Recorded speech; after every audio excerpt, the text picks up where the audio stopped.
Malipo baada ya kuangalia video za leo yameshafika, nimeshatoa kwenye account.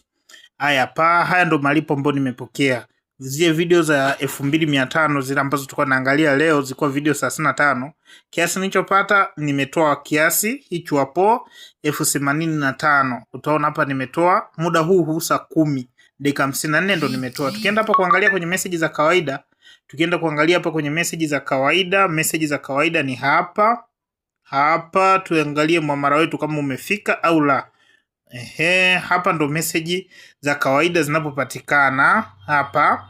Hii ndo miamala ambayo tunapokea kutoka Pata Plus. Mtaji 15,000 lakini miamala unapokea kama yote. Karibia kila siku tunapata pesa. Huu ndo muamala niliopokea hapa 85,000. Hiyo hapo pesa ambayo nimetoka kupokea muda huu 85,000. Kazi kutazama video na kulipwa. Mtaji 15,000 lakini kila siku tunatoa pesa. Mtaji unatoa unavyojiunga tu siku ya kwanza. Lakini siku zinazobaki ni wewe na kuvuna pesa. Kwanza hiyo siku ya kwanza unarudisha na mtaji. Ushindwe wewe.